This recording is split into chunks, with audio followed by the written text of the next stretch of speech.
Are you serious? Are you serious? I've got some very powerful biblical news here that I think it's incredible.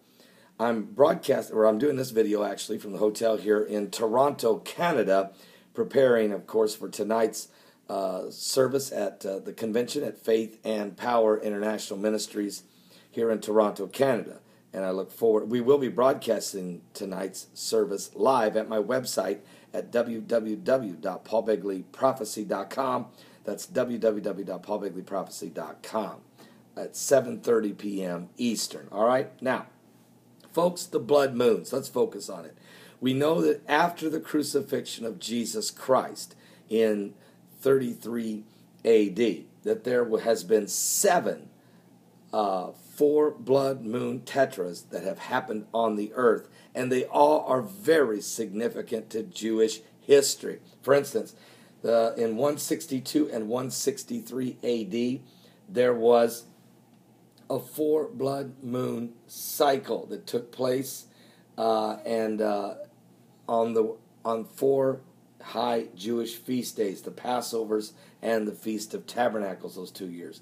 In 595 A.D. and 596 A.D., the same thing happened again, and it was Charlemagne, of course, was involved, and he defeated Islam on behalf of the children of Israel, of course, in 595 and 596 A.D. Then in 842 and 843 A.D., there was the 4 blood moon cycle that happened. They landed, though, on Passover and Yom Kippur, or the Day of Atonement.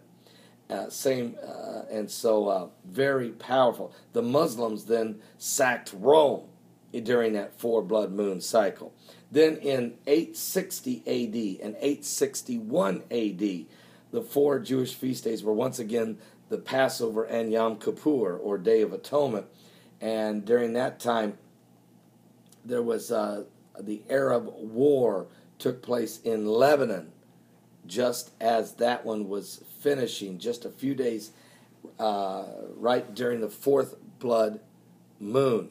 Then in 1493 and 1494, there was 4 blood moons on 4 Jewish feast days. They were the Jewish Passover and the Feast of Trumpets in both years. But just a few days before the first blood moon began during that period, there was the Spanish Inquisition, in which all the Jews were cast out of Spain. Well, folks, that happened, in 1492, same year Columbus discovered America, and then, of course, the same time period, 1493, 1494, was the 4 blood moons. Well, you won't believe this, but, folks, we've had a very big breakthrough in Spain. But before I tell you what's going on there, let me tell you about these others. In 1949 and 1950 was 4 blood moons on 4 high Jewish feast days, the Jewish Passover and the Feast of Tabernacles. What happened during that time? Well, of course, Israel became a nation just a few months before that in May of 1948. And then there was also a war on July 29th, 1949, the Israeli War and the Armistice. Now, and then in 1967 and 1968, we had 4 blood moons again. They were on 4 high Jewish feast days, the Passover and the Feast of Tabernacles. What happened during that period of time? Jerusalem was captured and then was unified during the 6-day war of 1967 during the 4 blood moon cycle. And now we're in another 4 blood moon cycle. The years 2014, 2015, the 4 high Jewish feast days are Feast of Passover and Feast of Tabernacles these 2 years. What will be the significant events that happen during this cycle? Well, we've got one thing to take a look at that's happened in Spain. Remember, the Spanish Inquisition that took place where the Jews were expelled from Spain. Well, there's just been the Spanish cabinet has just passed a draft law that's granting the citizenship to exiled Jewish descendants, allowing them to come back to Spain not only just to visit, but they can come back and receive dual citizenship, nationality. This is the first time. Now, it has not passed yet. The draft has been done, and it's going to the cabinet. This would allow descendants of 1492 Jewish descendants who were kicked out of Spain 500 years ago. It gives them the right to come back to Spain and regain the citizenship that their family had some 500 years ago.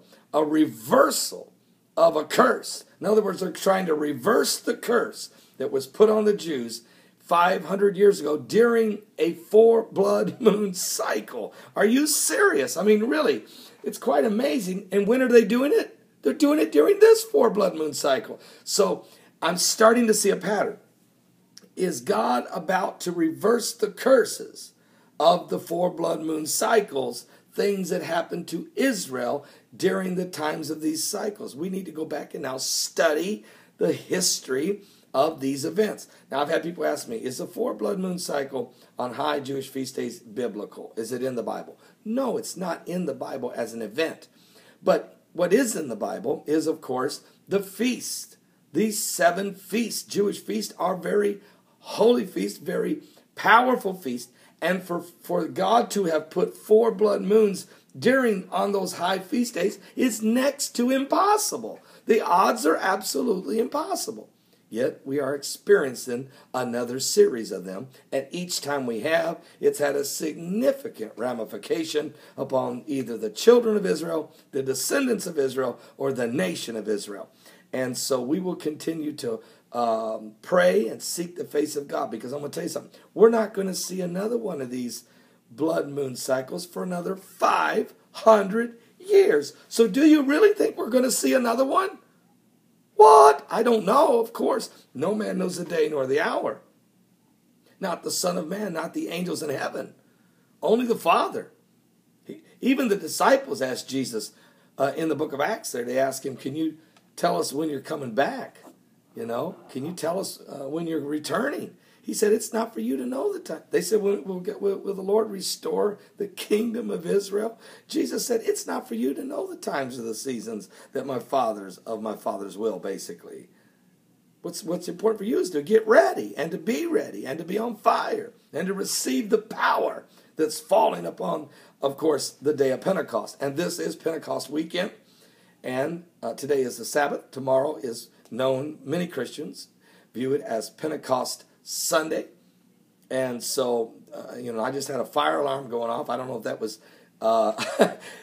What's the odds of me starting a video and the fire alarms of a hotel going off? I mean, the odds are almost impossible. I wasn't going to put it up because the video, but then the Lord said, no.